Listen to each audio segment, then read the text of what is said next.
docente de la Universidad Nacional de Chimborazo, vicepresidente de la Asociación Oncológica de Chimborazo, ASOCH.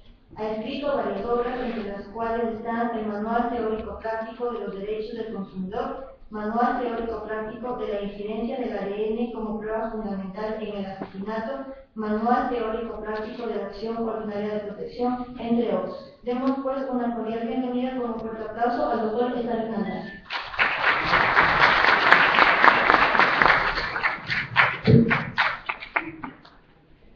Bueno, buenas noches con todos. Quiero empezar agradeciendo la invitación que he realizado por parte del Foro Internacional Académico de Derecho. Para mí siempre es un placer dirigirme a ustedes, distinguidos compañeros, distinguidos estudiantes, y así como también colegas de nuestra profesión. Yo creo que la más grande que puede tener un ser humano como es el derecho. El tema que vamos a referirnos el día de hoy específicamente se refiere a todo lo que es práctica laboral. Práctica laboral, meramente dentro del sistema jurídico, nos encontramos en el manejo de la especialidad en derecho laboral. Ustedes entenderán que dentro del procedimiento laboral no tenemos un código de procedimiento, valga la redundancia, para la aplicación del mismo. Lo que nosotros tenemos es el Código de Trabajo y como norma supletoria el Código de Procedimiento Civil. Pero ¿qué es lo que nos permite la aplicación del Código de Trabajo y del Código de Procedimiento Civil? ¿Y bajo qué sistema jurídico nos encontramos? Nos encontramos bajo el sistema jurídico oral, así lo prescribe la Constitución de la República del Ecuador, así como también lo que se refiere exclusivamente el Código de Trabajo al momento de ingresar en el sistema jurídico. Desplazó completamente al sistema verbal sumario y lo convirtió en oral. Esto quiere decir que desde el momento que se inició el procedimiento oral, todo el trámite es oral. Así decía el Código de Trabajo. Pero en verdad, ¿qué sistema tenemos? Tenemos un sistema híbrido. ¿Cuál es el sistema híbrido? El sistema híbrido es el que se manifiesta del sistema oral, así como también puede hacerlo de manera escrita. Para ello es indispensable empezar analizando lo que se refiere exclusivamente a la presentación de la demanda. La demanda, ustedes entenderán que es la parte medular, como les digo a mis estudiantes. Si ustedes no realizan bien la demanda, automáticamente el resultado final que será la sentencia lo adquirirá, en este caso, rechazada, o de pronto simplemente no probarán todos los preceptos solicitados y para ello, lógicamente, no se mandará a pagar correctamente. Dentro del ejercicio profesional ya como juez de trabajo, al momento de realizar calificaciones de demanda, pues tengo que decirles de que un promedio de 10 demandas que se califiquen a 5 no cumplen con los requisitos indispensables del artículo 67 del Código de Procedimiento Civil. Requisitos básicos. Requisitos básicos que realmente uno se pone a analizar y dice, bueno, a ver, le pone dentro de la demanda, le confunden los fundamentos de hecho, los fundamentos de derecho, no pone la base jurídica, y eso conlleva que no se cumpla con los requisitos y los preceptos tipificados como norma supletoria del Código de Procedimiento Civil. Ya al momento de realizar una demanda, yo les invito de que cuando ustedes realicen la misma, tengan mucho cuidado. ¿Por cuánto? Bueno, lo que se refiere exclusivamente a la tipificación del artículo 67, número 1, nos encontramos con la determinación del juez competente. Lógicamente, en Chimborazo, el juez competente es el juez oral provincial de trabajo. Y en el caso de que no se encuentre y se encuentre ya como una unidad jurisdiccional, estaríamos hablando de que el competente sería la unidad jurisdiccional en el que se incluye al juez de trabajo, al juez de lo civil y al juez de inquilinato, que es el proyecto en el que se encuentra en este momento. Pero ya en el sistema que nos encontramos manejando en la ciudad de Riobamba, nosotros también podemos visualizar que en lo que se refiere a las generales de ley, encontramos, por ejemplo, que en la parte donde se debe tipificar la mayoría de edad, no se determina. Le ponen mayor de edad y no le ponen la edad correcta. Entonces, lógicamente es un precepto que no se cumple y que se manda a completar la demanda. Pero yo creo que la parte fundamental es los fundamentos de hecho. ¿Qué son los fundamentos de hecho, señores? En los fundamentos de hecho, ¿qué tenemos que poner?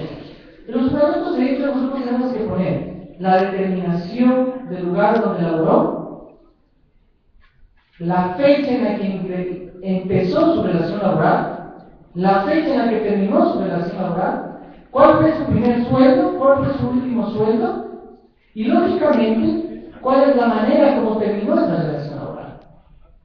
Si nosotros no ponemos estas partes importantes de estos fundamentos de hecho, al momento de poder liquidar no vamos a tener el valor exacto del último sueldo para poder pagar, por ejemplo, en el caso de jubilación patronal, para poder calcular. O en el momento de mandar a pagar, las diferencias salariales no las podemos calcular. En la parte de lo que se refiere a los fundamentos del derecho, nosotros tenemos que sustentar la base jurídica. Miren que el otro día me llegó de sorpresa, estaba en una audiencia de reconciliación, contestación a la demanda y formulación de pruebas. ¿Y qué pasa? Que un abogado, en la parte de la petición y la de la fundamentación jurídica, a una persona que trabajó, un hombre que trabajó en una empresa privada, le pone que incluso reclama los derechos por haber estado embarazada y por haber despedido en estado de gestación. Imagínense, ¿sabes qué vergüenza para el abogado? ¿No? Qué vergüenza que hizo pasar a la otra parte, porque la otra parte enseguida le dijo, bueno, ¿pero qué está reclamando? O sea, si es hombre, ¿cómo va a reclamar esos valores? Y tenía toda la razón. Pero ustedes, lógicamente, eso causa chiste, pero en el momento en que estamos en la audiencia, eso causa vergüenza. Porque nos damos cuenta que el abogado o no realizó la demanda o no lo hizo. Pero, lógicamente, el que firma es el responsable. Vamos a la parte de las peticiones. Cuando nosotros queremos hacer peticiones de una demanda laboral, tenemos que ser determinantes. Si vamos a llevar una demanda por despido intempestivo, tenemos que determinar los valores del despido intempestivo, calculados. Así dice la jurisprudencia. Si vamos a pedir, ¿qué pediríamos en un caso de despido intempestivo? ¿Qué valores pediríamos? Despido intempestivo, los valores de indemnización por despido intempestivo, la bonificación por despido intempestivo, y lógicamente también los proporcionales del 13º o 14º sueldo y vacaciones. Y en el caso de que existan utilidades, si no lo recibió, por supuesto. Pero en el caso de que estemos hablando de una persona que renunció voluntariamente a su trabajo, ¿qué tenemos que solicitar? No vamos a pedir pues, los valores de indemnización por despido intempestivo. Nosotros esos valores ya no podemos reclamar, ni tampoco podemos reclamar el valor de desahucio, porque el valor de desahucio se debe cumplir con un precepto legal que se encuentra en el Código de Trabajo, como es el hecho de llevarle al inspector de trabajo para que éste sea el que verifique y notifique legalmente a la otra parte dentro de los 15 días que entregue su puesto y cumpla con el requisito indispensable. Si no hay ese requisito, el Código de Trabajo es muy determinante. No se puede mandar a pagar el desahucio. Miren, la distinción entre desahucio y denuncia voluntaria. La denuncia voluntaria es la forma unilateral de dar por terminada una relación laboral. De forma, como su palabra lo dice, voluntaria. Tengo la disposición y la predisposición de retirarme de mi trabajo.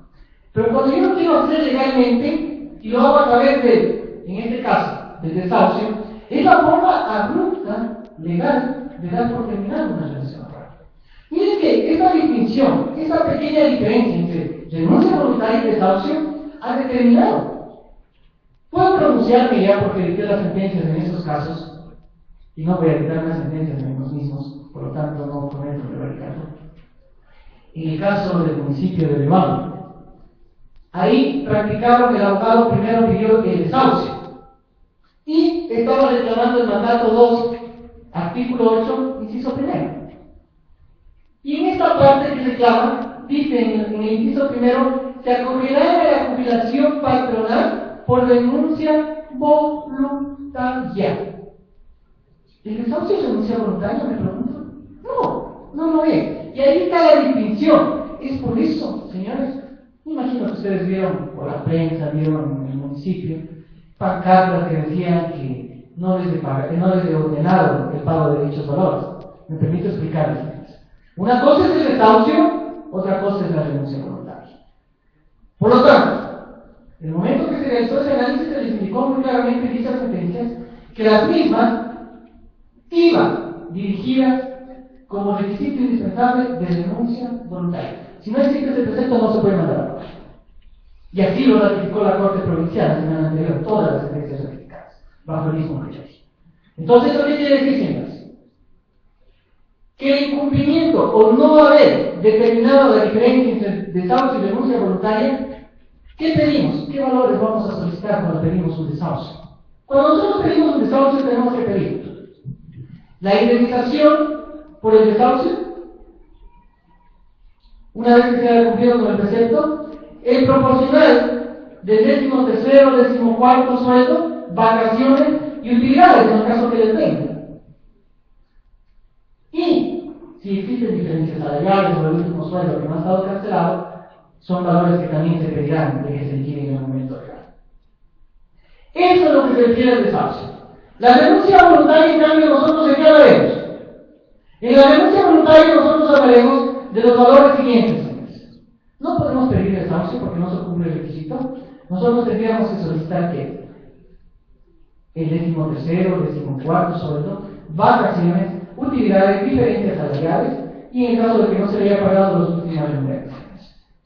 Eso es lo que tenemos que solicitar. Pero no vamos a hacer una demanda en la que se indique al inicio y se diga: presenté la renuncia voluntaria con tal fecha, pero en la parte de la petición dice: pido la indemnización por desahucio. No está correcto eso. Y lógicamente, después de nosotros solicitar estos valores, nosotros también tenemos el hecho de las horas extraordinarias y suplementarias. Cuidado, se equivoquen con decir horas extras. Las horas extras en derecho laboral no existen. Hay fallos de triple reiteración en las que se niega este valor por no expresarlo jurídicamente. Puede haber tenido derecho, y créanme que en un proceso que dicté una sentencia, efectivamente tenía derecho, pero no cumplía con la petición concreta. No se olviden que en derecho laboral yo puedo dar solamente lo que me solicita. No puedo dar más. En el caso de que yo deba de lo que me solicita, ¿qué delito estaré cometiendo? Una carta.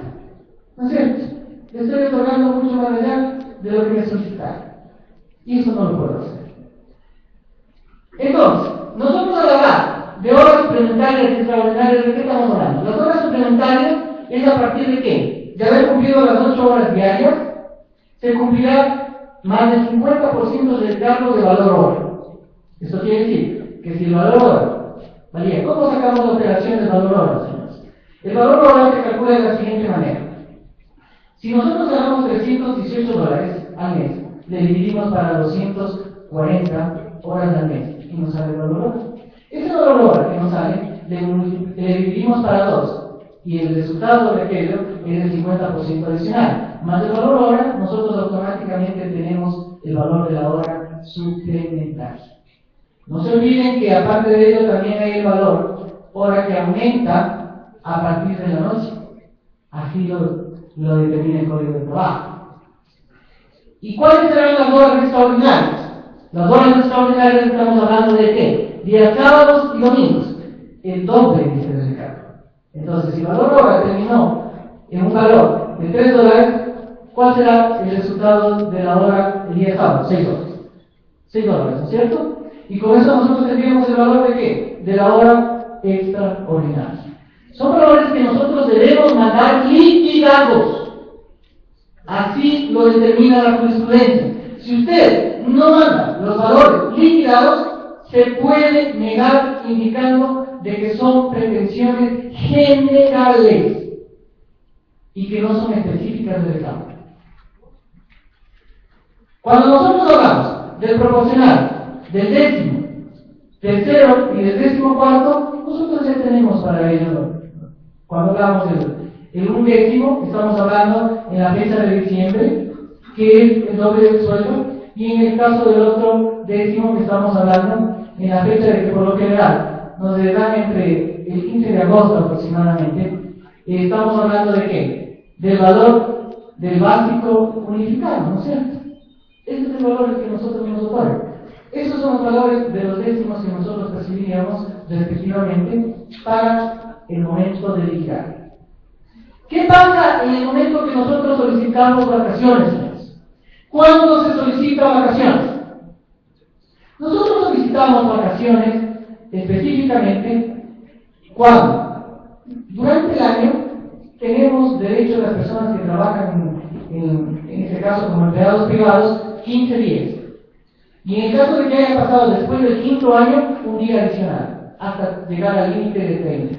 Y en el caso de que supere ese tiempo de 30 días, será de acuerdo a lo que se ponga en el contrato colectivo. ¿Sí? Para eso es muy determinante el contrato colectivo. Las vacaciones, ¿cómo se pagan? Las vacaciones son la sumatoria de todos los valores de monumentos recibidos, como sueldos, en este caso horas suplementarias, extraordinarias, y también décimos, y nosotros sumamos todos estos valores y le dividimos para 24. La 24 parte de ello es el valor de las vacaciones que se pagan. No se olvide que cuando un valor de un sueldo no ha sido cancelado hasta el momento o consignado hasta el momento de la audiencia preliminar de conciliación y contestación a la demanda, usted puede pedir el triple de su cargo en base a la jurisprudencia. ¿Esto qué quiere decir, señores? Que ustedes, como abogados de la parte, en este caso empleadora, ¿hasta qué momento pueden consignar ese valor? Pueden hacerlo en la misma audiencia de conciliación ante el juez de trabajo y será la secretaria la que recibe ese valor. O puede hacerlo en la cuenta del juzgado para que ese valor automáticamente se bloquee. Pero si usted no lo hace y logra probar de que ese valor no fue consignado ni pagado, el juez, si así lo determina, puede mandarle a pagar con el simple de ese cargo, porque ha sido un valor no cancelado.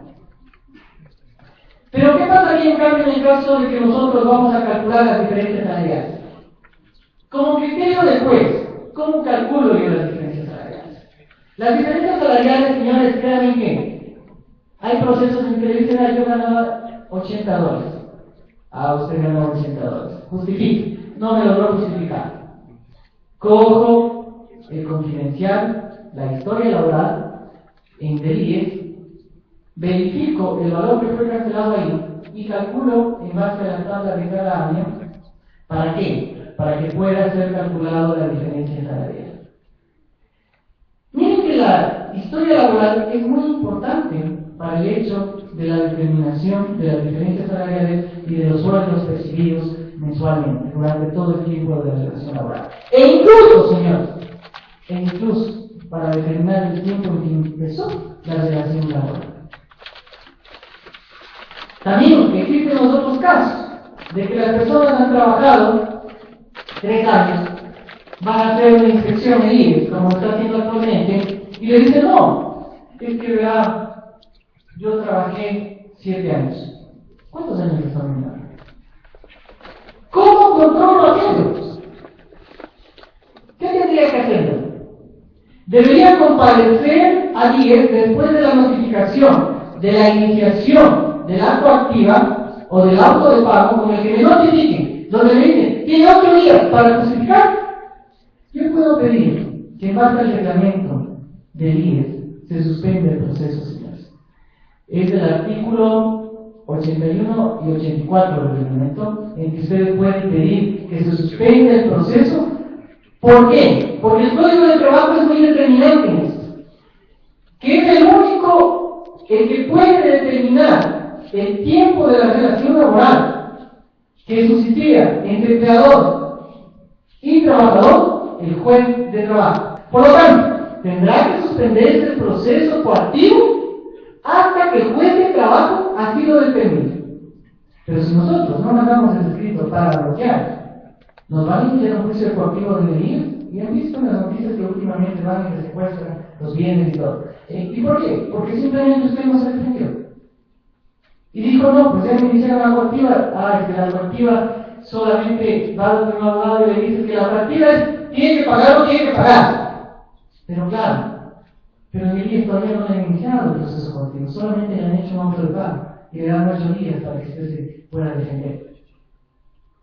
Pero ya cuando le iniciaron la coactiva, ahí sí usted tendrá que justificar, consignar el valor para poderse defender. Ese es otro proceso, completamente diferente. Pero así lo podemos frenar en el caso de que exista por parte del trabajador una denuncia al IES y este IES a su vez le convenga el pago al empleador. Pero volvamos a nuestra materia. Posteriormente nosotros lógicamente ponemos lo que se refiere a la parte de la cuantía, pero vamos a un asunto fundamental. En las partes de las citaciones, señores. Miren que se han declarado procesos, señores, y se siguen declarando procesos en contra del Estado, nulos. ¿Por qué?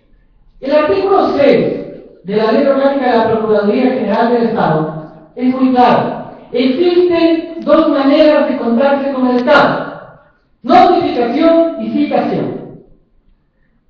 ¿Cuándo hago notificación y cuándo hago citación? Lo hago la notificación cuando la entidad consta, en este caso, con un representante jurídico. Ejemplo, el municipio de Riobamba tiene su representante que es el procurador síndico. Por lo tanto, ahí se puede contar con el Procurador General del Estado y no causa nulidad. Pero si yo demando al Ministerio de Educación la cartera que no tiene Procurador Síndico y no le cito al Procurador General del Estado, nulidad. Porque no tiene personería jurídica. Pero no como personería jurídica de representación, sino como personería jurídica de un síndico. Esa es la diferencia para que ustedes puedan notificar y citar. Y por eso se puede declarar la nulidad en un proceso que es manejado por una institución, en contra de una institución pública por parte de un privado. Después, lógicamente, tenemos la parte de las firmas y pasamos a la parte de la calificación. Ustedes sabrán que se cumple con los requisitos del artículo 77, número 1, 2, 3, 4, 5, de lo que se determina en el Código de Procedimiento Civil. Automáticamente, ¿quién revisa el juez? El juez solamente revisa requisitos de forma. En este momento yo no voy a decir si es nulo o no es nulo el proceso. Solamente voy a decir, ¿cumplió con estos requisitos de forma? Calificado. Una vez que es calificado, se va a las citaciones. Las citaciones lo cumpliremos de conformidad, como lo dice el Código de Procedimiento Civil, que son las tres maneras, ¿no es cierto? En persona, por 3 boletas, y en caso de que no se determine su lugar de trabajo, su lugar de domicilio, tendríamos que sacar los justificativos y con esos justificativos determinar bajo juramento que no podemos ubicar a la persona, y con esos iríamos al periódico a realizar su respectiva citación. Pero ¿qué pasa cuando se demanda al Estado? Ese es el procedimiento en un proceso privado. Pero cuando nosotros hablamos de demandar al Estado, nosotros tenemos que después de citarle esperar 20 días, de acuerdo al artículo 9 de la Procuraduría General del Estado, para que comparezcan a juicio. Y después de que pasen los 20 días, ahí en ese momento yo podré pedir el día y hora para que se lleve a cabo la audiencia y conciliación, contestación a la demanda y formulación de pruebas. Caso contrario, antes no. Voy a la audiencia de conciliación, contestación a la demanda y formulación de pruebas. En esta audiencia, señores, cuando nosotros vamos a contestar la demanda, ¿nosotros qué tenemos que hacer en el caso de un empleador? Tenemos que determinar primero la contestación. Las excepciones pueden ser dilatorias y perentorias. ¿Qué más puedo hacer? Puedo reconvenir a la parte trabajadora. ¿Pero cuándo reconvengo? ¿Cuándo el juez me va a calificar una reconvención? El juez me va a calificar una reconvención cuando tenga la relación directa del trabajo que ejerció con la ley. Caso contrario, no. Y tengo que justificarlo legalmente con documentos. Si no, la reconvención no va a surtir efecto ninguno. ¿Qué es la reconvención? Una contrademanda. Esto quiere decir, si a mí me demandaron laboralmente, yo le reconvengo el pago a él por el préstamo que yo estoy pagando en el IES, de los valores que se han cancelado o que se van a cancelar, de la totalidad. Justifico legalmente y el juez puede mandarme o no a pagar. Eso depende mucho del momento de que se mande y se obligue a la parte del trabajador, a dichos valores. Pero ¿qué pasa? Contesto la demanda y automáticamente yo tengo que formular prueba. ¿Pero qué prueba tengo que fundamentarme? ¿Qué prueba puedo hacer? Miren que en el tiempo que he estado en el juzgado de trabajo, me han pedido pruebas como la inspección judicial, donde me dirijo al lugar y dice la petición concreta, les voy a hacer literalmente. Sí, gracias, señor juez, señala día y hora a fin de que se lleve a cabo la inspección judicial a las calles, ejemplo, Boyacá y Pichincha. Yo convoco al juzgado, como también puedo hacerlo la constatación en materia laboral directa y no es necesario un perito, voy y me dirijo, llego a la calle Boyacá y Pichincha, me paro al frente y le digo, ¿existe la calle Boyacá y Pichincha? Señora secretaria, verifique que existe la calle Boyacá y Pichincha. No, es que doctor, no quiero que verifique lo siguiente. No, disculpe, usted no pidió nada. La petición no fue concreta. O sea, me hizo perder una hora en el juzgado de San. Y por supuesto, de eso sí les quiero decir, o sea, cuando salen las inspecciones por lo menos se despiden de ahí, es lo bueno, por lo menos se distrae un poco. Pero, por el otro lado, usted ya está utilizando la palabra de justicia ¿para qué? Una diligencia que no tiene sentido. Una inspección judicial que va a verificar qué. O va a la inspección judicial y le dicen, verifique los roles de pago. Pero si usted puede pedir un día y hora para que exhiba los roles de pago en el juzgado. Y si necesita que les conozca firme y lúbrica, pide que además que esa persona comparezca a reconocer firme y lúbrica. Y en el caso de no hacerlo, se nombre un perito calificado para que realice el reconocimiento de firma y lúbrica. Cronológico. Esa es la forma de cómo determinar los roles de pago. Para ver si se ha cancelado o no se ha cancelado. ¿Qué más podemos pedir? Los testigos. Miren, yo sé que a veces puede ser una falla de las secretarias que cojan el tipé y le mandan mal los nombres, pero el momento de la audiencia, definitiva, cuando usted no ha puesto los nombres correctos, no le puedo llevar a cabo ese testimonio. Entonces, ¿yo qué hago? Cojo la petición, verifico con la cédula, no están los nombres correctos, automáticamente no le puedo llevar a cabo ese testimonio. Por lo tanto, cuando usted solicita el testimonio, usted tiene que poner nombres y apellidos correctos,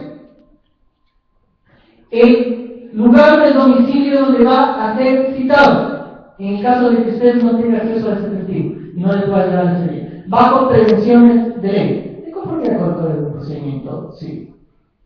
En cambio, señores, si ustedes quieren solicitar una confesión judicial, ¿cómo lo pueden hacer? La confesión judicial, usted lo puede acompañar el pliego de preguntas como no, y decir que en la audiencia definitiva realizará las preguntas respectivas sobre la confesión judicial. Pero ¿qué tiene que solicitar específicamente ahí? Tiene que solicitar que sea de manera personal y no por interpuesta persona, ni aún con procuración judicial. Si se le olvidó esas 3 palabritas, el otro abogado puede venir con una procuración judicial. Y cuando usted le pregunte, yo trabajé para usted, desconozco. Usted le pidió, no porque se le estaba en una audiencia, es imposible que le haya estado presente. Y le dice, no, pero si usted está respondiendo por la persona que se le solicitó la confesión judicial. Sí, pero desconozco sobre eso porque no me han dicho. ¿Y la confesión judicial que usted solicitó? ¿Que es una prueba tan efectiva? ¿Por qué es tan efectiva? Primero, porque tiene contacto directo con el juez. Segundo, porque el juez hace el juramento respectivo antes de mismo. Y realmente tiene que usted sangre fría como para venir a mentir. Lógicamente que hay personas que lo hacen. Pero, en el caso de que usted está frente a una autoridad, el juez acaba de hacer el juramento y le indica las consecuencias de dicha aplicación en el caso de que mienta al momento de rendir su confesión judicial y ahora esta persona miente, ¿qué pasa? En ese momento el juez puede ordenar la detención o no? Sí lo puede ordenar la detención. ¿Y qué pasa si las preguntas son sus respuestas son demasiado ambigua y dice, no me acuerdo, ¿el juez puede llamar la atención al confesante? Claro, me puede llamar la atención. Le puede llamar la atención en ese momento de la confesión judicial. Pero miren que esta prueba es demasiado determinante al momento de clarificar en la audiencia definitiva. Pero para ello es importante también poner los nombres y completos del confesante. Y en el caso de que usted no se acuerde, póngale del demandado. Y si es contra una autoridad pública, en este caso, y es una entidad pública, póngale, por ejemplo, si quieren solicitar la confesión judicial del doctor Edwin Stanley Las Cárdenas, o la persona que ejerce en ese momento dichas funciones. O sea, con eso no le van a poner ninguna objeción a la persona que va a recibir la confesión judicial al momento de practicar. Pero si usted no pone esa palabra, ¿qué pasará? El momento que usted vaya a la confesión judicial, le va a decir, a ver, un ratito, le solicitaron a tal y ahora sueltan. Yo no puedo recibir la confesión judicial. Entonces, ¿cuál te dice que sí, efectivamente está solicitado tal? No se olviden que la confesión judicial es una declaración contra sí mismo, del conocimiento que usted tiene sobre determinada cosa. Entonces, eso hay que tener bastante cuidado. ¿Qué otro tipo de prueba tenemos? La documental, señores. Cuando ustedes vayan a solicitar que se dirija un oficio al IES, pongan los nombres y apellidos y el número de cédula, porque si no el IES le debería indicando de que por el número de cédula no le puede emitir esa certificación. Y usted ya se quedó sin esa prueba. Miren, en cosas pequeñas. Y si usted va a presentar un documento público, ¿qué tendría que hacer? Indicar que se fije día y hora para la exhibición del documento. ¿Por qué usted ahora ya no puede decir, señor juez, además los documentos que acompañaré en la audiencia definitiva? ¿Sabe por qué no lo puede decir? Porque está declarado inconstitucional.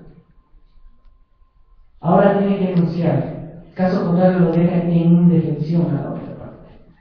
Por eso es importante denunciar. Y yo les digo, no pida escribir en la audiencia definitiva, pida que se fije día y hora para la exhibición y el juez tiene la obligación máximo en 8 días de fijarle dicha fecha.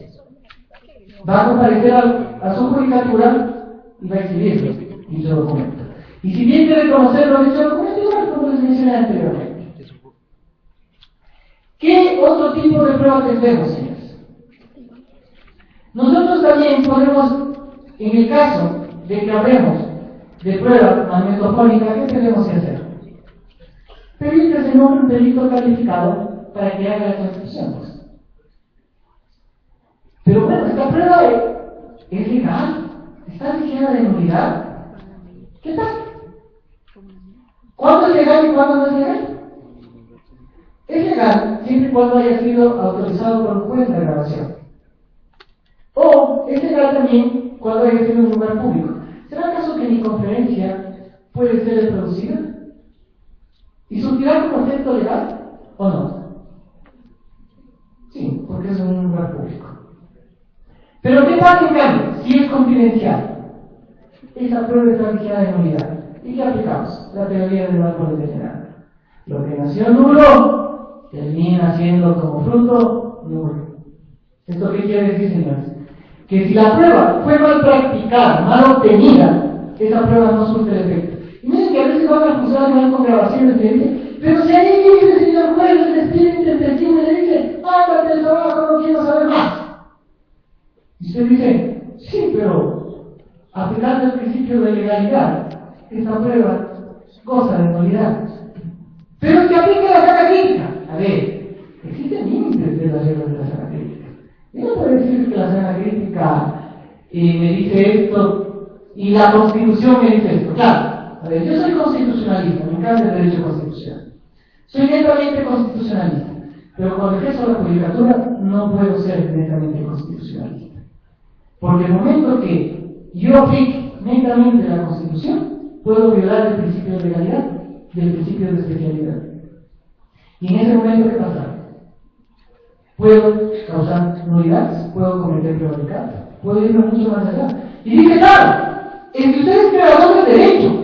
Y aquí lo dice la Constitución de la República de Ecuador. Esa facultad nos ha dado ahora los jueces. a través del control concreto y el control abstracto, ¿no es cierto? Lo podemos hacer. Pero claro, o sea, en ese momento usted dice, sí puedo crear derecho, pero el derecho usted puede crearlo cuando, señores, o cuando puede usted subsanar un derecho, cuando somos jueces constitucionales, cuando estamos ejerciendo una acción de protección, un habeas corpus. Ahí en ese momento nosotros podemos ser jueces constitucionales. Pero cuando estamos aplicando la judicatura, nosotros tenemos que sustentarnos en el principio de legalidad. Y con esto no estoy diciendo que apliquemos completamente un sistema legalista, no. El principio de legalidad en base al método lineal o gramatical. El método lineal o gramatical en derecho constitucional es muy claro y dice que irá estrictamente a lo que dice la ley. Por lo tanto, estoy aplicando el derecho constitucional también y no estoy violando ningún derecho. Esto en lo que se refiere a la parte de la prueba. ¿Qué pasa en la formulación de la prueba de la parte actora?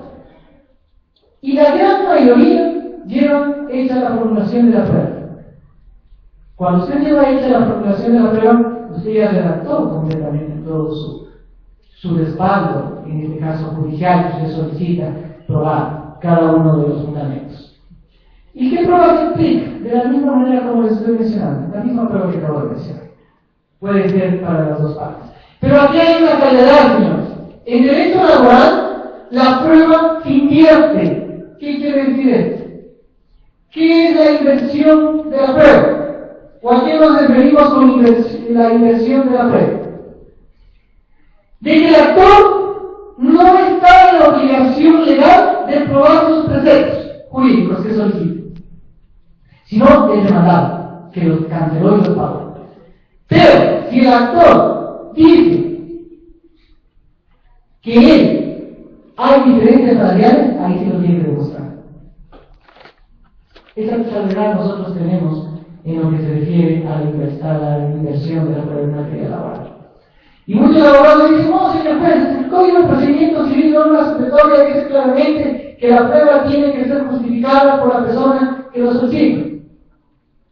Digo sí, pero el Código de Procedimiento Civil, pero la jurisprudencia en materia laboral dice que esa prueba se invierte. Por lo tanto, es el empleador el que tiene que justificar que canceló todos los valores. Después nosotros pasamos a otra parte que es la ejecución de las pruebas. Vamos a, por ejemplo, fijamos día y hora para la exhibición del documento, comparecemos a la exhibición del documento y hacemos la exposición verbal de todo lo que se refiere a dicha diligencia. Se termina la diligencia haciendo un acta, firmando el juez, el secretario y las partes procesales que comparecieron a dicha diligencia. Ejecutada una prueba de exhibición de documentos. ¿Cuándo se practica la prueba testimonial? La prueba judicial, de la confesión judicial, ¿cuándo la practicaremos? Esta prueba lo vamos a practicar en la audiencia definitiva. Para la audiencia definitiva es importante tener presente, señores, que los testigos comparezcan con su cédula original y certificado de votación. Caso contrario, no pueden rendir su testimonio. El testigo va a ir, se va a presentar ante el juez. Bien, esta prueba sí es lo que nosotros consideramos en derecho como determinante. ¿Por qué? Si el testigo le dice que el horario de trabajo que él pudo observar era de 8 de la mañana a 9 de la noche, ¿habrá horas suplementarias? Claro. Si dos testigos manifiestan lo mismo de manera uniforme, ¿habrá prueba para mandar a pagar? Claro. Si la otra parte me caen testigos donde dicen que el local se cerraba a las 6 de la tarde, ahí en este momento, ¿qué tiene que hacer? Tengo una disputa de una prueba, ¿cómo es la testimonial? Entonces tendré que cogerme de cuál? De la confesión judicial. Y la confesión judicial, yo tuve un caso aquí de una institución religiosa en la que, claro, cuando le llevaron al rendir la confesión judicial y como sabía que estaba bajo el precepto del juramento de Dios como testigo y juraba por Dios, no me quedó otra que reconocer que en verdad el Señor trabajaba en dicho horario. Y el abogado se cogía la cabeza porque decía, y ahora, O sea, todo lo que yo dije en el proceso, me acaba de ver. Porque acaba de reconocer en la confesión judicial. Y lógicamente, ¿cómo van a pagar? Aceptando la confesión judicial. Una prueba determinante. Pero hay muchos abogados de cambio que dicen, no, es que la confesión judicial no solamente puede ser para ello. La confesión judicial también puede ser para que le conozcan las horas suplementarias y extraordinarias, ¿sí? Efectivamente. Pero cuando ya el confesante va bien preparado, no lo va a reconocer. Para eso son los testigos. Dice, y el tiempo de que entró y que salió, sí lo puede reconocer en la confesión judicial. Si es un empleador honesto. Caso contrario, ¿no? Y dice, pero tengo una prueba que es determinante y es el primer orden para la sala crítica del juez, el juramento de pedidos. Mentira, señores. Juramento de pedidos no es una prueba determinante en materia laboral. Es de segundo plano. ¿Qué preguntas se hacen en el juramento de pedidos? ¿Y quién es la persona que lo puede hacer o ejecutar el juramento de pedidos? La parte actor. ¿Qué preguntas se hace? Fecha que ingresó a laborar, cuál fue su primer sueldo, la fecha en la que salió y cuál fue su último sueldo. 4 preguntas. Y se acabó el juramento de fe. La jurisprudencia es muy clara, señores. No se confíen como abogados cuando vayan a ejercer que el juramento de pedido les va a salvar. El juez con la sala crítica puede decir, por ser una prueba de segundo plano, no se le aplica. Y en este momento, si usted lo probó a través de testigos o a través de la historia laboral o de otro documento, certificado de trabajo, por ejemplo, ¿qué pasará? Puedes echar salida de demanda. Y ahí viene el problema. Es que el juez es el que no hizo la sentencia. Es que el juez es el corrupto. Es que el juez hizo así y ahora viene con eso. Quiere ser porque coge plata. Es lo primero que se lo pone. O cuando sale el abogado, ¿qué le dice? Vean, el juez está vendido. Es lo más fácil. Se acaba de cargar el juicio y dice que el juez estuvo vendido. Lleva testigos que no le surten efecto, el juez estuvo vendido. No hace bien las preguntas de la confesión judicial para declararle como confesión judicial ficta. ¿Qué es una confesión judicial ficta? Cuando usted no comparece a rendir la confesión judicial y le declara afirmativamente todas las preguntas. Miren que yo tuve un caso, y esto sí me gustaría compartirles a ustedes para que me sientan estas situaciones. Que vamos a la confesión ficta, no compareció el empleador. Y le preguntan, ¿desde cuándo me conoce? Primera pregunta. Digo, dígame la fecha en la que salí de trabajar. Dígame si usted me despidió. Yo diría que esas preguntas son para realizarle cuando usted va a declarar una confesión ficta. ¿De qué me sirve? Si no está contestando nada. ¿Cómo deberían ser las preguntas? Diga el confesante si la fecha tal, a la hora tal, usted conversó con fulano de tal. Ahí sí, pues no es cierto. Diga el confesante si la fecha tal, a la hora tal, usted me despidió. Sí, ¿no es cierto? Ahí sí es un defecto. Pero no, hacemos ese tipo de preguntas y salimos, es que el juez está vendido. ¿Cómo no perder el juicio?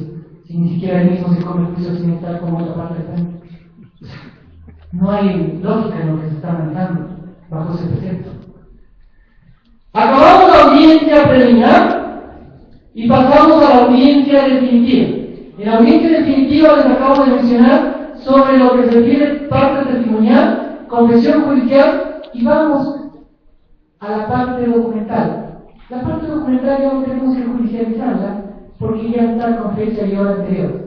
Si usted quiere judicializar en este momento, lo único que el juez le va a decir es: la prueba que se menciona en este instante no surte efecto y no se le califica como tal, porque no es el momento procesal. Agréguese al proceso y póngase en conocimiento de la otra parte. O sea, en otras palabras, este documento que acompañó no tiene el valor jurídico de prueba. Por lo tanto, el juez puede analizarlo como no lo puede analizar. ¿Sí? Eso queda en la sala crítica del juez. Nosotros en la audiencia, después de haber practicado los testimonios, la confesión judicial, pasamos a la parte de los alegatos. Les voy a hacer confidente de que más de 2 audiencias me ha dado sueño y ganas de dormir. Porque en los alegatos se dice tantas cosas y ninguna jurídicamente. No se refuta el testimonio de la otra parte. No se analiza los documentos que se acompañan. No se analiza la confesión judicial. No se analiza la parte testimonial. ¿Cómo quiere que el juez acepte su criterio? Bien, cuando yo entro a una audiencia, yo voy con la mente abierta. O sea, en otras palabras, el juzgador va a escuchar a las 2 partes. Y todavía va con el criterio de que quién tendrá las razones. O tiene uno frente al otro. Una causa, bien llevada. Y les digo, con el criterio del juez, el juez puede tener 2 posibilidades. Aceptar el criterio fundamentado y probado de la una parte actora como de la parte demandada. Es la parte de los alegatos cuando usted tiene que convencerle al juez. ¿Cómo se debe hacer un alegato? Un alegato generalmente considero, criterio personal de examinador, debe dividirse en 2 partes. La primera en el análisis de toda la prueba y la segunda sobre las cuestiones jurídicas por las que usted solicita que le den la razón en esta causa. Y ahí si el juez va a decirle, pero si usted va 2 horas y repite lo mismo y te dice por ahí que la mentira tiene patas cortas y el pez cae por su propia boca. Yo me pregunto, ¿y eso qué tiene que ver? Pero si usted me dice, el tratadista acá menciona lo siguiente, así no. La jurisprudencia dice que los testigos que no estuvieron presentes al momento del testigo intempestivo no surten efecto de acuerdo a la jurisprudencia de fecha tal. ¿Y juez cómo viene? Anotemos. Esos testigos no surten efecto. Si coge la confesión judicial y le dice, señor juez, la confesión fue declarada ficta, por lo tanto, le declararon confeso. En tal sentido, solicito que, de acuerdo a las reglas de la sala crítica, usted acepte todo y cada una de las preguntas por estos argumentos.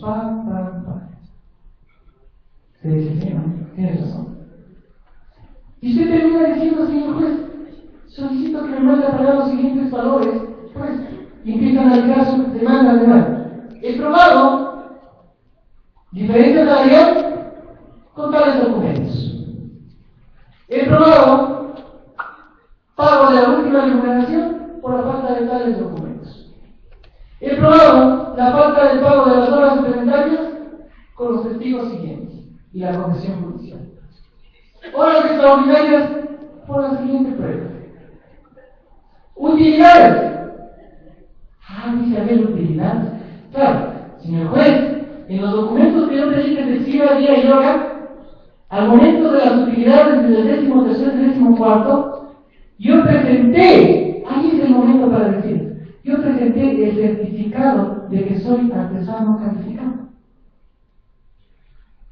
Y consta a hoja astral, y fue exhibido. Es artesano calificado. Y cuando es artesano calificado, no paga 13º, 14º, ni utilidades.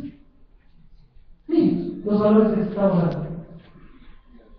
Le hace el análisis en la audiencia definitiva en la parte de las alegaciones y el juez le va a aceptar. Pero claro, el otro abogado más pilas y le dice, a ver, claro, por supuesto, señor juez, que presentaron este documento. Pero yo justifiqué que la persona a la que yo le defiendo no trabajaba como artesano. sino que era administrativo. Y aparte de eso, pasaba más del 10% de los trabajadores. Eso quiere decir, el señor tiene una carga laboral de 50 trabajadores.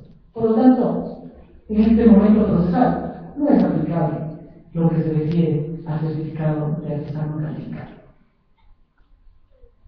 Y el juez se pone a la mitad, pues. Dice, claro, tienes razón. Bueno, uno tiene razón por eso, pero el otro dice, ya, le acaba de bajar, hay que mandarlo a pagar. Y le dice por lo siguiente, y le provee mediante lo siguiente.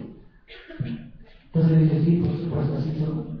Entonces ahí el juez ya se pone el criterio jurídico de qué es lo que tiene que mandar a pagar. Y si usted va a pedir que se le mande a pagar la jubilación patronal, señores, ¿cómo no va a pedir como prueba de historia laboral? ¿Cómo liquida el juez la jubilación patronal? ¿Quién puede percibir la jubilación patronal? Una persona que haya cumplido los 25 años o más. El artículo 216 del Código del Trabajo. La jubilación patronal es un emolumento que se pagará de manera vitalicia y se le calculará de acuerdo a los últimos 5 años de aportación y que es muy independiente de la jubilación en el INSS. Por lo tanto, si usted en los alegatos, ¿qué va a decir? Señor juez, yo solicito que se me mande a pagar la jubilación patronal, primero, porque he demostrado que existe la relación laboral con la historia laboral. 2. Para el cálculo acompañado de dicho documento. ¿Qué otro programa tiene que acompañar para la historia laboral? Para la jubilación patronal. No más. Si está pidiendo solo jubilación patronal, solo con eso. ¿Para qué va a llevar testigo de que es que él sí trabajó 18 años aquí? No le sirve para nada los testigos. Si ya tiene la historia laboral, ¿para qué? Eso sería en el caso de que usted no tenga una historia laboral. Ahí sí.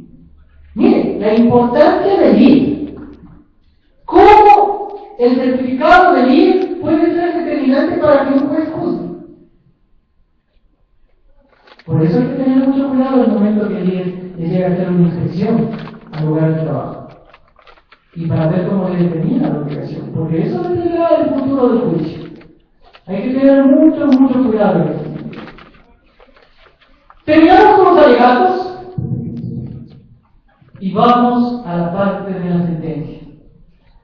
Yo diría la parte más complicada. Porque el juez tiene que olvidarse de ser humano. El juez tiene que olvidarse de sus complejos. El juez tiene que olvidarse de sus sentimientos. El juez tiene que olvidarse de sus amistades. Y en este momento sí, la verdadera justicia debería olvidar. Que sería que la ven de nosotros, ¿no? Como tenemos a la dama de justicia nosotros como emblema, donde no mire a quién está realizando justicia. Porque esté en las manos del juez el momento de dictar sentencia. Esté en el análisis y la carga crítica del juez el hecho de mandar esa sentencia. Y el juez empieza a analizar con la parte de qué. ¿Es positiva? ¿Qué será la parte positiva? Todo un análisis que engloba el juicio. Desde el momento que se presentó la demanda, la calificación, la audiencia preliminar y la audiencia definitiva. Un resumen en otras partes. Después vamos a la parte considerativa. Uy, aquí vamos a la parte más grave. A la parte donde un juez puede estar en la cárcel por haberse equivocado en la parte considerativa, porque todo lo demás son errores de procedimientos subsanables, son una nulidad, puede ser de oficio, puede ser una nulidad a petición de parte, subsanables al final por el procedimiento. Pero en la parte considerativa es donde va a empezar a analizar primero si es competente o no. ¿Cómo se le aplica la competencia? En base a lo que se explica el jefe en la zona de la materia y del principio de especialidades. Si yo no soy competente, señores, no puedo dictar esa sentencia. Tendría que declarar la nulidad, porque no se competente. Una vez que he hecho el análisis de la competencia, la sentencia, paso al siguiente punto. Y cojo la demanda. Por eso es tan importante la demanda, señores. Cojo la demanda y empiezo a analizar cada una de las solicitudes. Petición número 1. Último sueldo. Cojo la contestación a la demanda y las excepciones. Veo si está o no está justificado legalmente, reviso el proceso, y si no está justificado legalmente, mando a pagar. Siguiente rubro, despido intempestivo. Esto es complicado. Todos piden despido intempestivo. Siempre que ponen una demanda, despido intempestivo. Todos son mandados de ese trabajo. Pero la realidad jurídica no es la realidad histórica, porque la realidad histórica puede ser de diferentes puntos de vista. La realidad jurídica no está aprobada. ¿Cómo les recomiendo aprobar el despido intempestivo, señores?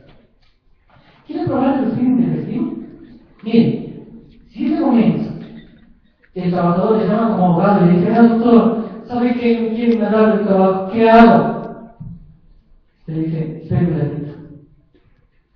Ya, doctor, usted fue mi profesor de la universidad, ¿no puede decir qué hago? ¿Por qué esa clase más? O si no, dice, coge el teléfono, le pone a un lado y dice: ya, ¿qué hago?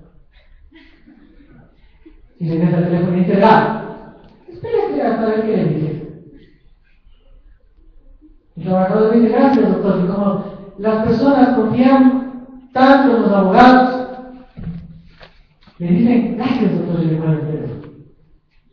Revisa y le está ahí el trabajador y le acaban de insultar y todo, y no ha pasado nada. Después le dice: doctor, ¿ahora qué vamos a hacer?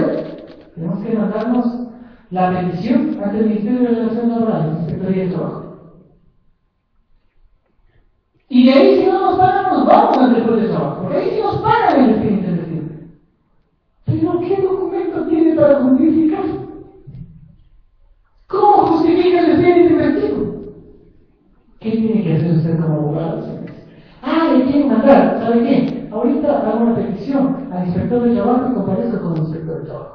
Y que el inspector de trabajo le siente una razón de que le están despidiendo en ese instante. O que no le quieren despedir en el trabajo. ¡Esta razón! ¡Sentada! Yo como juez. Y con falsos principios de creación. Señores, irrefutablemente despiden intempestivo. Entonces, ¿usted qué tendría que hacer como abogado? Enseguida darle la solución a su cliente. O ya llegó a las 8 de la mañana y el doctor no me quiere escribir. Ya vengas a la oficina entonces para hacer la demanda. No, señores. ¿Saben qué? Encontramos en el Ministerio de Relaciones Laborales y ahorita vamos con el inspector a que le indique por qué no le quieren recibir. Y generalmente cuando vas con el inspector le dice: ¿sabe qué? Ya no le queremos recibir. Que le mande. Dice: gracias, siénteme la razón, por favor, gracias, vamos. Y si el inspector no quiere ir, porque pasa muy ocupado, ¿qué hace? Coge un notario. Hay un artículo de la notaría, de la ley del notario, que dice que puede dar fe pública para comparecer en ese momento. Esa es la razón. No se olviden que la fe pública de un notario es como que estuvieran presentes 7 testigos. Y la fe pública también me sirve de prueba. ¿Cuál sería la otra manera, señores, para un despido intempestivo justificado? Un oficio de ingeniería, y por lo general, el abogado asesor de la compañía le dice: hacemos este oficio de agradecimiento de los servicios. Muchas gracias por los servicios hasta ahora. Coge ese certificado, prueba fehaciente y despido intempestivo. Lo único que tiene que hacer el juicio, hacerle reconocer, firma y rúbrica del documento. Si no quiere, examen morfológico, justificado el despido intempestivo. Pero si usted me va con 3 testigos que le dicen en el momento de la audiencia: me transporto de nuevo a la audiencia definitiva. Y le dije, ¿usted estuvo presente en el momento del despido intempestivo? No, me contó. Ya no es testigo presencial. Y generalmente, ahora el empleador se cuida bastante. No le va a decir eso en público. No lo va a decir. Este testimonio no le sirve. Despido intempestivo no existe. Esa figura jurídica no se justifica. No puedo mandar a pagar ese duro. Entonces el juez cojo, analizo, hay prueba, en la confesión judicial me aceptó el despido intempestivo, se manda a pagar. Así de fácil. De ahí sí, ¿qué tiene que hacer? Código de trabajo dice, cogeré la última remuneración por cada año de trabajo si ha trabajado más de 3 años. Y si no ha trabajado más de 3 años, tendré que calcularle hasta 3 remuneraciones. De la última remuneración. Por eso es importante tener la última remuneración para dicho cargo. ¿Y la bonificación del despido intempestivo cuál será? El 25% de la última remuneración por cada año de servicio. Justificado, si manda a pagar despido intempestivo, tiene que mandar a pagar la bonificación por despido intempestivo. Las dos van de la mano, así dice la jurisprudencia. Las dos van de la mano. Cojo el siguiente punto y dice horas extraordinarias. Leo la demanda y literalmente sabe decir lo siguiente. Solicito como horas extraordinarias el tiempo que trabajó de sábado a domingo desde el 2005 hasta el 2010. Digo, esta petición está demasiado general, señores. Yo no le mando a votar. La petición está demasiado general. ¿Cómo debería ir ahí? Pido las horas extraordinarias de sábado y domingo en el número de tantas horas. O sea, equidad. Ahí sí le puedo mandar a pagar. Igual pasa con las horas suplementarias. Si no está puesta en la petición de la demanda el valor exacto de las horas que tiene que recibir, señores, el juez no les va a mandar a pagar. Porque hay jurisprudencia. Y el abogado de la otra parte se va a aprovechar de eso para obligar al juez. No se olviden que la jurisprudencia en materia laboral es de materia, en este caso es de aplicación obligatoria. Por lo tanto, ¿qué pasa? Si no se mandan los valores liquidados, señores, olvídense que les va a mandar. Es una petición demasiado general. Vamos a la otra parte. Digamos que no se pidió de manera general. Cuando se haya pedido, ya les indiqué cómo se calcula. Exactamente. Vamos. Vacaciones. Igual, las vacaciones, en cambio, ¿qué tiene que pedir usted? No va a pedir vacaciones por todo el tiempo de trabajo. Demasiado general, no se manda a pagar. Vacaciones por el periodo de 2009-2010. No sé. 13º y 14º por los periodos de tal año. Si me dice 13º y 14º, negado. Si me pone horas de eso, negado. No se le puede mandar a pagar. Pero si usted, en cambio, me justifica legalmente y me dice vacaciones de los periodos tales, sí. Si no me pone horas de eso, porque eso no existe la figura jurídica, si no me ponen como horas suplementarias, que por general con estas se equivocan, o extraordinarias, se me pagan. ¿Y qué pasa en el caso de la jubilación patronal? Ahí solamente usted tiene que decir esto. Pido la jubilación patronal porque trabajé desde tal fecha a tal fecha. Y como en la parte de la prueba usted me justificó con la historia laboral, le mando a pagar. La fórmula en 2016. ¿Cómo se le calcula? Los últimos 5 años se le divide para 5, se le saca el coeficiente de edad, que ya tiene el código de trabajo, eso por el 25%, y finalmente se le divide para el base, que sale la jubilación patronal. Es una forma para aplicar. Y esa será la remuneración que tendrá que pagarse mensualmente. En la sentencia tendrá que decir el juez de manera vitalicia. Si no dice de manera vitalicia, ¿qué pasará? Señores, si no dice de manera vitalicia, esta sentencia no está bien para lo que se refiere a la jubilación patronal. Pero, no, yo soy un abogadazo y digo, ¿sabe qué, doctor? Quiero negociar esta jubilación patronal. ¿Sabe qué? Hagamos un fondo global. Y veo que empieza ahí. El otro día yo dejé que terminen de hacer la operación, todo el fondo global. Y cuando ya terminaron, me dijeron, doctor, ¿nos puede aprobar el pago de $17,000 por fondo global? Y le dije, no.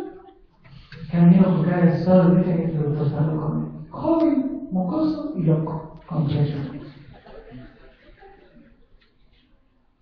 Digo, a ver, no se puede mandar a aprobar una jubilación patronal, ¿por qué? De manera global. Porque es inconstitucional. La Corte Constitucional la declaró inconstitucional. Y dice que es discriminatorio y que va contra el buen vivir y que viola su derecho a una existencia digna. Se queda sorprendido y dice, ahora doctor, digo, si ustedes quieren, háganlo con ustedes, pero yo no les apruebo. Porque el constitucional, ya la Corte Constitucional se manifestó en este aspecto, el Fondo Global no puede hacerlo. Es inconstitucional. Porque el Fondo Global, ¿qué hace? Saca las remuneraciones la mitad y es lo que le paga. En un solo pago. ¿Qué ha pasado? ¿Y ahora qué hago? Y el trabajador dice, no, pero es que yo quiero mi derecho y yo quiero recibir.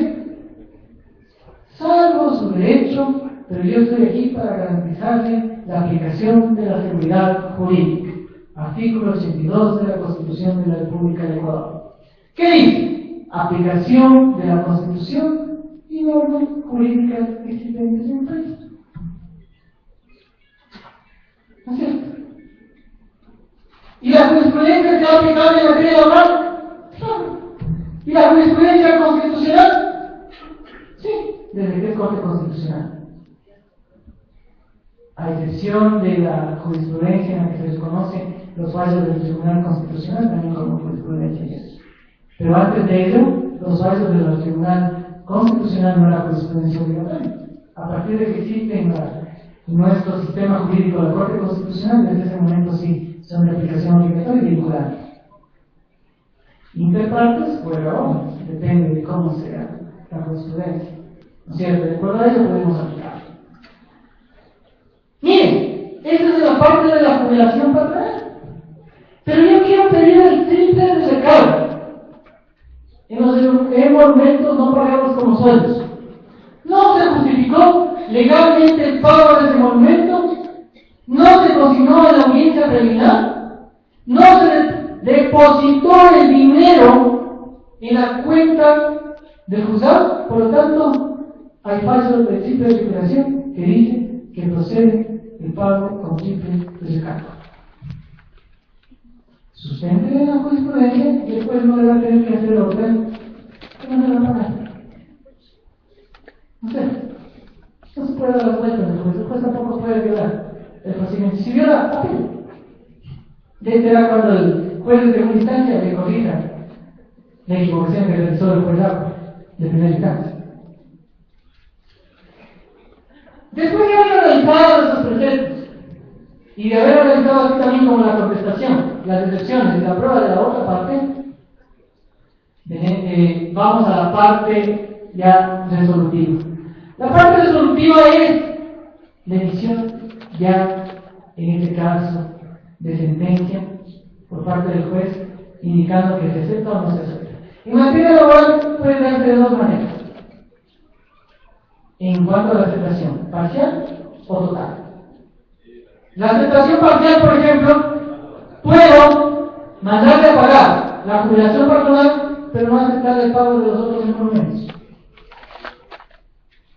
Puedo negarle la jubilación patronal y mandarle a pagar los otros emolumentos.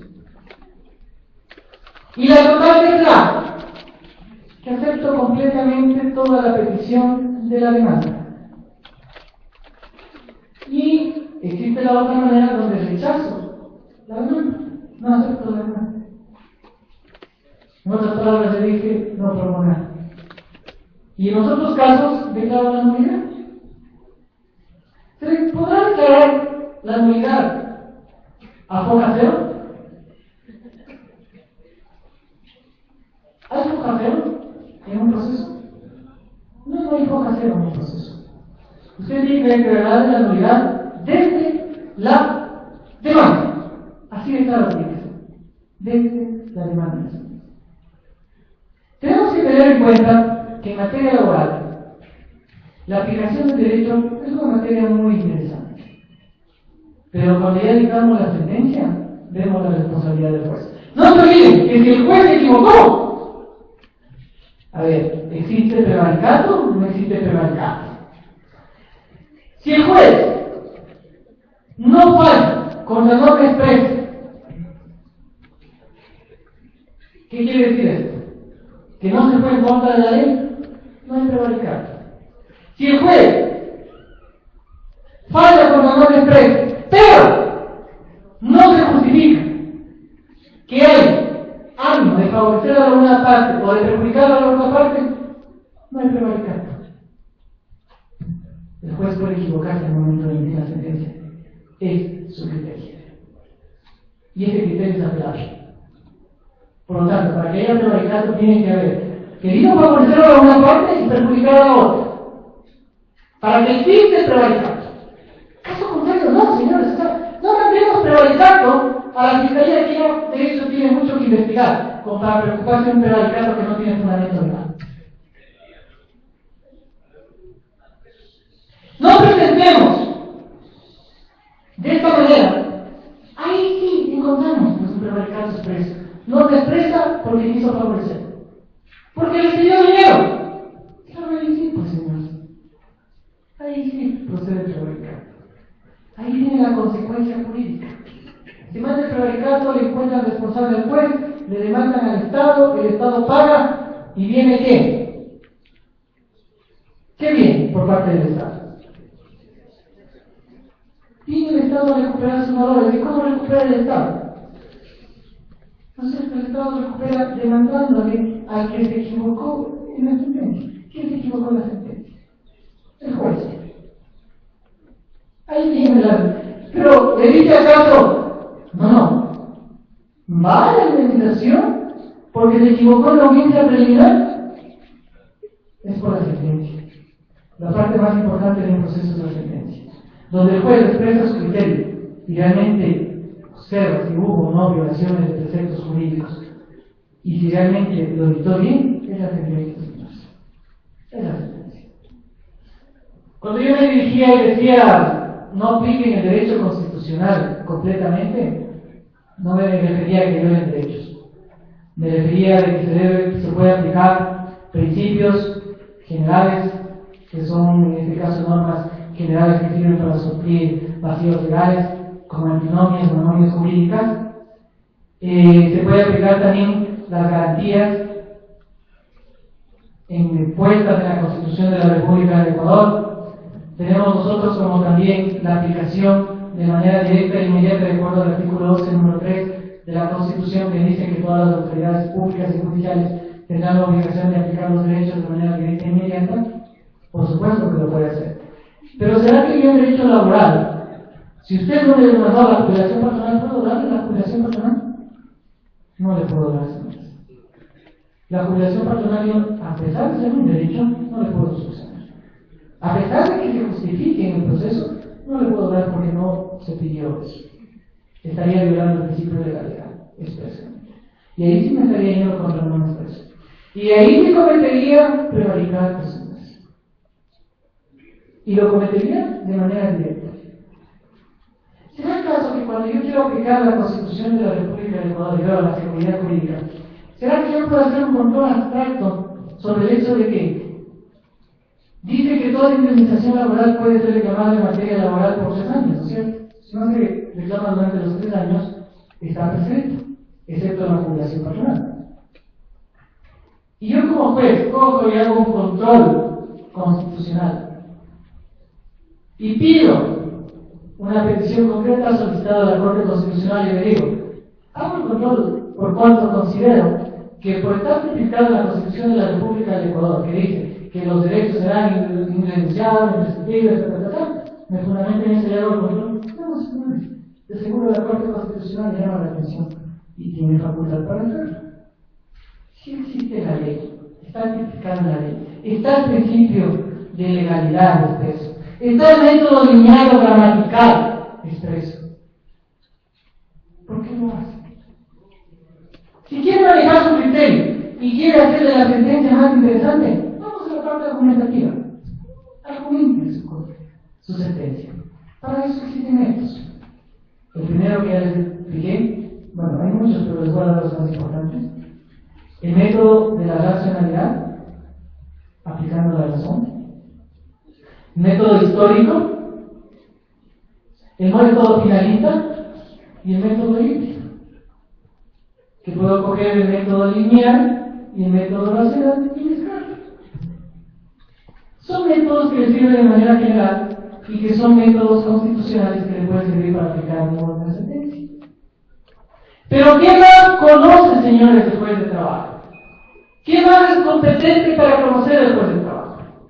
El juez de trabajo también es competente, como declara la Ley Orgánica de Garantías Constitucionales y Control Constitucional, que es competente para conocer también todos los recursos constitucionales y acciones constitucionales.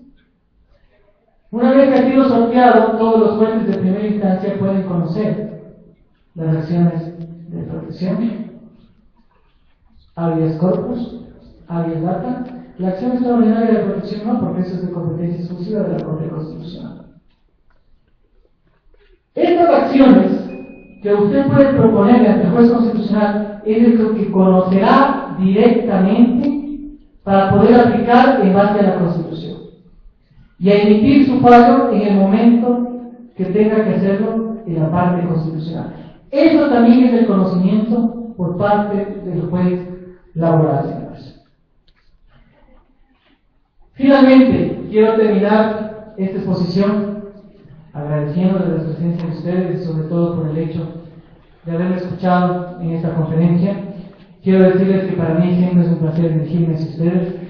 Por supuesto, estamos para siempre servirles. Y también quiero invitarles a que siempre que nosotros realicemos un juicio, lo hagamos de la manera más minuciosa, revisando 2 veces los preceptos jurídicos, revisando la demanda, revisando todo lo que hemos hablado. Espero que ese aporte que les haya dado esta noche les sirva de mucho. Por supuesto, estoy abierto a todo tipo de preguntas que quieran hacer el auditorio. Señores.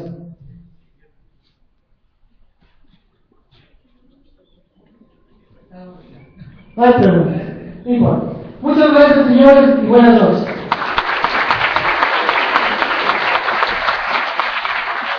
Mediante la resolución del doctor Salinas, asimismo, para hacerle entrega de la placa de reconocimiento, solicitamos la presencia del doctor Juan Carlos Jiménez, reconocido conferencista internacional, para que haga la entrega de la placa que el decreto se dice como sigue. El Foro Nacional Internacional Académico de Derecho confiere el presente reconocimiento al doctor Salinas Cárdenas por su participación en el 5º Seminario Multidisciplinario de Derecho como expositor y por su valioso aporte al conocimiento. Roma, 24 de septiembre de 2013. Quiero entregar en nombre del foro a usted, doctor Salinas, por su brillante intervención, y comparto con usted ese comentario que hizo al principio de la misma, de que ser abogado de verdad es un honor porque es la profesión más completa del mundo. Lo felicito, doctor, y de verdad tiene un aplauso para él.